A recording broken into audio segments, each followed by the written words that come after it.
लगभग डेढ़ दशक पहले उत्तर प्रदेश की सियासत में भारतीय जनता पार्टी का डंका बज रहा था। यूं कहें कि पूरे उत्तर प्रदेश में योगी आदित्यनाथ को अव्वल मुख्यमंत्री की उपमा दे दी गई थी। लेकिन लोकसभा चुनाव के बाद ऐसी स्थिति बन गई कि बात मुख्यमंत्री की कुर्सी तक पहुंच गई। नमस्कार, आप देख रहे हैं डीसी न्यूज इंडिया। मैं हूं आपके साथ संजय मिश्रा। लोकसभा चुनाव परिणाम आने के तकरीबन डेढ़ महीने के बाद पिछले एक सप्ताह में यूपी में जो हलचल चल रही थी वो अचानक तेज हो गई। भारतीय जनता पार्टी के प्रदेश अध्यक्ष भूपेंद्र चौधरी पीएम नरेंद्र मोदी से मिले और एक घंटे तक यूपी को लेकर मंथन हुआ। उसके तत्काल बाद पार्टी के चाणक्य कहे जाने वाले अमित शाह पीएम मोदी से मिले और दोनों के बीच लंबी वार्ता हुई। इससे पहले भूपेंद्र चौधरी और यूपी के डिप्टी सीएम केशव प्रसाद मौर्य अलग अलग तरीके से पार्टी अध्यक्ष जेपी नड्डा से भी मिले और यूपी की राजनीतिक स्थिति से उन्हें अवगत करवाया। दरअसल जो राजनीतिक खबरें सोशल मीडिया में, अखबारों में और टीवी न्यूज चैनलों पर आने लगी, उससे ऐसा संकेत मिलने लगा कि अब यूपी में बदलाव होगा।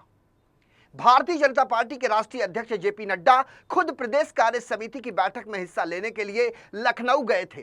तभी से उत्तर प्रदेश में सियासी हलचल तेज हो गई। उधर लखनऊ में सीएम योगी ने मंत्रिमंडल की एक बैठक की जिसमें सूबे में 10 सीटों पर होने वाले विधानसभा उपचुनाव को लेकर रणनीति बनी और मंत्रियों को जिलों का प्रभार सौंपा गया।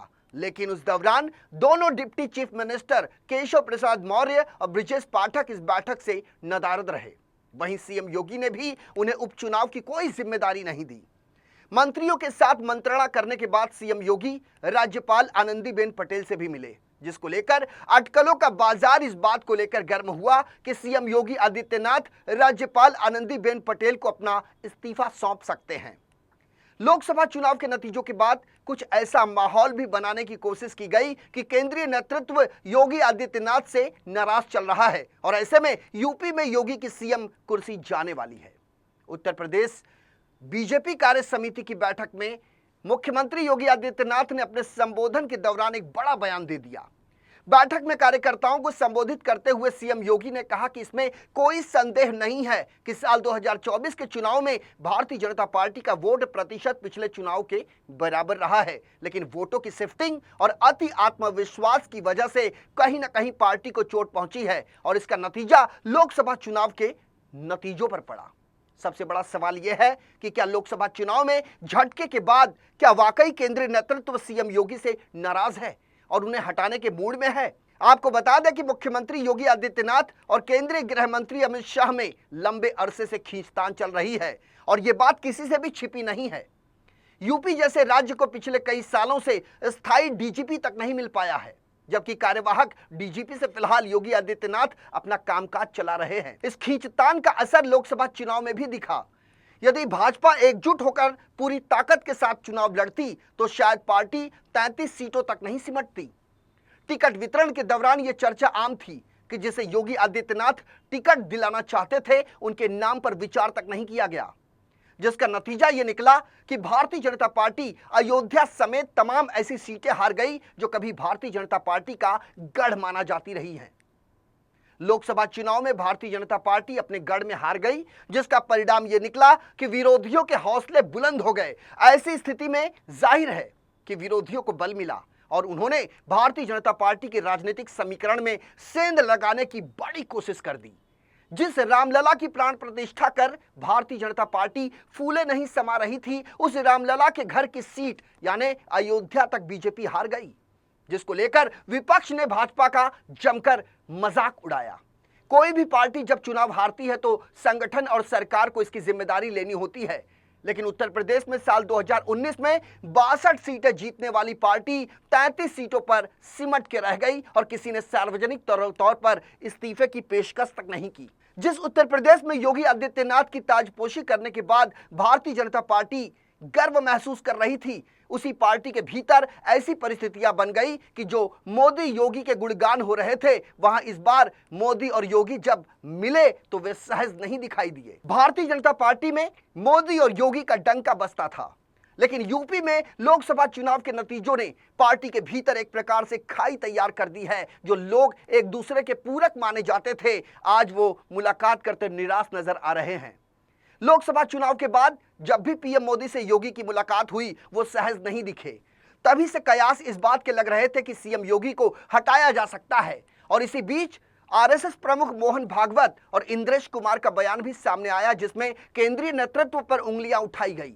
हालांकि बाद में संघ की तरफ से स्पष्टीकरण भी आया, लेकिन पार्टी के शीर्ष नेताओं के बीच कड़वाहट कम होती नहीं दिखी। इससे लगा कि सीएम योगी का संकट टलने वाला नहीं है और खींचतान बकायदा बदस्तूर जारी है। इसी बीच यूपी के deputy chief minister Keshav Prasad Maurya को सीएम योगी से हिसाब बराबर करने का मौका मिल गया और उन्होंने आक्रामक ढंग से कहना भी शुरू कर दिया कि संगठन सरकार से ऊपर होता है। यहाँ जो कार्यकर्ता है उनसे इतना है कहूंगा, आवाज तो यहाँ सरकारी व्यवस्था में 7 कालिदास मिला। मैं सदा कहता था और आज इस प्रदेश कार्य समिति में मैं संगठन के वरिष्ठता हमारे देश के और प्रदेश के नेतृत्व के सामने कहा, संगठन सरकार से बड़ा है।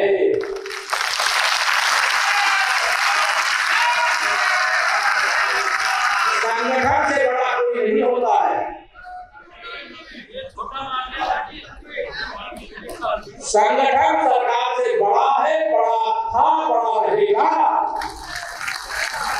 वो इशारों में योगी को घेर रहे थे। दरअसल साल 2022 में खुद सिराथू से विधानसभा चुनाव हारने के बाद केशव प्रसाद मौर्य केंद्रीय नेतृत्व के दबाव में उप मुख्यमंत्री तो बन गए, लेकिन काफी कमजोर कड़ी साबित हुए, क्योंकि उनके महत्वपूर्ण विभाग भी उनसे छीन लिए गए। जैसे ही लोकसभा चुनाव का परिणाम सामने आया, केशव मौर्य योगी को घेरने में जुट गए। उन्हें दिल्ली से ऑक्सीजन भी मिलता रहा, लेकिन वो शायद ये भूल गए कि केंद्रीय नेतृत्व के लिए योगी को हटाना इतना आसान नहीं है। योगी न सिर्फ यूपी में बल्कि पूरे देश में हिंदूवादी नेता और सख्त प्रशासक की छवि बना चुके हैं, अपना वोट बैंक तैयार कर चुके हैं। चुनाव में उनकी पूरे देश से डिमांड आती रही है। वो आक्रामक ढंग से मजबूत हो रही समाजवादी पार्टी से लड़ना और लॉ एंड ऑर्डर को दुरुस्त रखना जानते हैं। लिहाजा नाराजगी होते हुए भी केंद्रीय नेतृत्व के लिए उनको हटाना इतना आसान नहीं है। बाहर के दुश्मनों से तो लड़ा जा सकता है, लेकिन जब दुश्मन अपने ही घर में हो तो स्थिति विकट बन जाती है और ऐसे समय में कई चुनौतियां एक साथ खड़ी हो जाती है। दरअसल पहली बार ऐसा देखने को मिला है कि जिस पार्टी की सरकार है उसी पार्टी के विधायक रिश्वतखोरी की बात कर रहे हैं, भ्रष्टाचार की बात कर रहे हैं और विपक्ष सब कुछ इकट्ठा किए जा रहा है ताकि उत्तर प्रदेश के सियासी बिसात पर नई चाल चलने का उससे मौका मिल सके। आपको बता दें कि साल 2014 के लोकसभा चुनाव में जब भारतीय जनता पार्टी ने एनडीए की ओर से नरेंद्र मोदी को प्रधानमंत्री का चेहरा बनाया था, तब पार्टी की ओर से दिया गया था एक नारा काफी था और वो नारा था, बहुत हुआ भ्रष्टाचार, अब की बार मोदी सरकार। साल 2024 में भी पीएम मोदी ने कहा कि तीसरे टर्म में भ्रष्टाचार पर प्रहार और तेज होगा। ये मोदी की गारंटी है, लेकिन ऐसा लगता है कि बीजेपी विधायक को ही मोदी की गारंटी पर भरोसा नहीं है।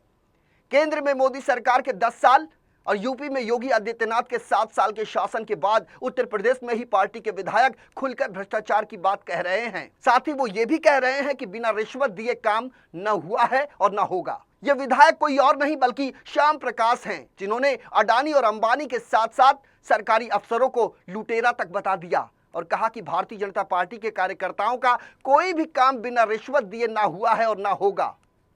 विधायक की इस अभद्र टिप्पणी के बाद सोशल मीडिया पर चर्चाओं का बाजार गर्म है और समाजवादी पार्टी ने विधायक श्याम प्रकाश की टिप्पणी को ट्वीट करते हुए कहा कि भारतीय जनता पार्टी के विधायक ने ही मुख्यमंत्री योगी आदित्यनाथ के भ्रष्टाचार पर जीरो टॉलरेंस के दावे वाले गुब्बारे की हवा निकाल कर रख दी है। तो कुल मिलाकर यूपी में विपक्ष को बैठे बिठाए कोई बड़ा मुद्दा हाथ लग गया है और विपक्ष इसे छोड़ना नहीं चाहता। वहीं दूसरी ओर भारतीय जनता पार्टी का एक खेमा कहता है कि योगी झुकना नहीं जानते। भारतीय जनता पार्टी के अंदर खाने से पक्की खबर है कि संगठन और सरकार में बड़ा बदलाव हो सकता है। प्रदेश अध्यक्ष भूपेंद्र चौधरी समेत कुछ नेताओं को सरकार में शामिल किया जा सकता है। उधर योगी मंत्रिमंडल से कई मंत्रियों की छुट्टी होने के संकेत भी मिलने लगे हैं, यानी कि संगठन और सरकार में बड़ा बदलाव होने की पूरी संभावना है। इस बदलाव में एक बार फिर से केशव प्रसाद मौर्य को प्रदेश अध्यक्ष बनने की संभावना तेज होती दिखाई दे रही है। केशव मौर्य का पिछड़े वर्ग से होना सबसे बड़ी विशेषता है और यदि योगी बच जाते हैं और संगठन के साथ साथ सरकार में बदलाव होता है तो ऐसी स्थिति में भी योगी और मौर्य में तनातनी जारी रहेगी। ये कहने में कोई अतिशयोक्ति नहीं है। जो योगी को जानते हैं वो ये भी अच्छी तरह से जानते हैं कि योगी टूट तो सकते हैं लेकिन वे झुक नहीं सकते, और यदि टूटेंगे तो न जाने कितनों को तोड़ भी देंगे। बहरहाल हमारे इस खास पेशकश में मेरे साथ अभी के लिए इतना ही। बाकी की खबरों के लिए देखते रहें DC न्यूज इंडिया, और पूरी टीम के साथ मुझे आने संजय मिश्रा को दीजिए इजाजत। नमस्कार।